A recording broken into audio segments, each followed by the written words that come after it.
द्वापर युग से कलयुग तक की यात्रा कुरुक्षेत्र के महायुद्ध से परिभाषित हुई है। एक ऐसा युद्ध जिसमें अनेक वीर शहीद हुए, एक ऐसा युद्ध जिसकी कथाएं आज भी भारत के कोने कोने में सुनाई देती हैं। पर यदि ये युद्ध न होता तो मानवता गीता के उपदेश से वंचित रह जाती। इस युद्ध की ओर ले जाने वाली सारी घटनाएं स्वयं एक महाकाव्य हैं, और इस महाकाव्य को लिखने के लिए मुझे एक ऐसे व्यक्ति की तलाश है जो लिखने के साथ श्लोकों का सार भी समझ सके। और ऐसे ही व्यक्ति की तलाश में मैंने हिमालय की बर्फीली चोटियों को लांघा।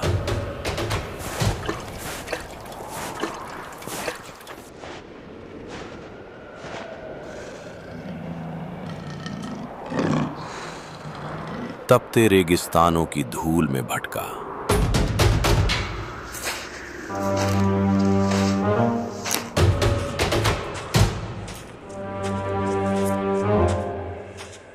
और भयंकर वनों की गहराइयों तक उतर गया।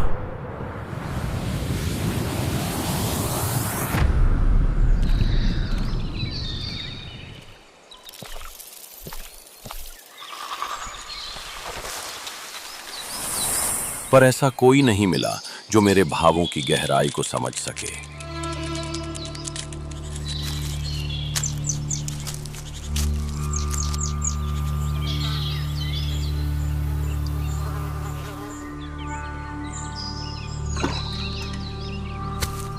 हे गणपति बप्पा, मेरी मदद कीजिए। आपके बिना ये कार्य संभव नहीं। आप आएं और मेरे सारे विघ्न दूर करें। ओम गण गणपतये नमः। ओम गण गणपतये नमः।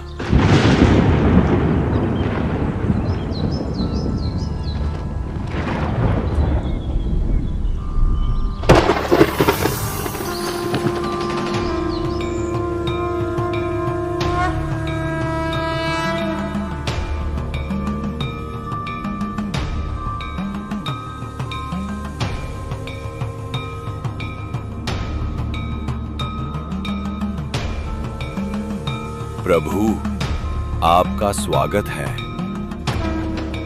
प्रणाम ऋषिवर।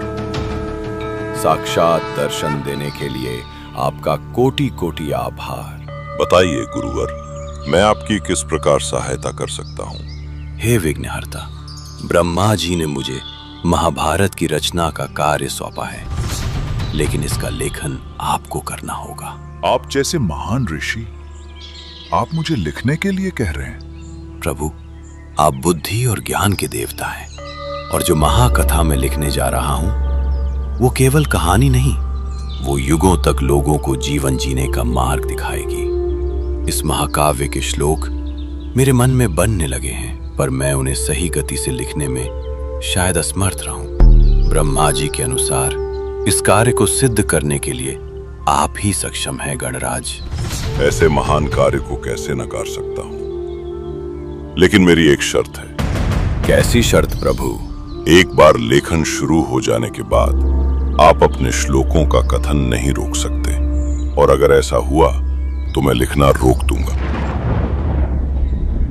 मान्य है प्रभु, पर मेरी भी एक प्रार्थना सुनिए। कहे गए एक भी श्लोक आप बिना समझे नहीं लिखेंगे। उचित है। आरंभ कीजिए गुरुवर, मैं तैयार हूं।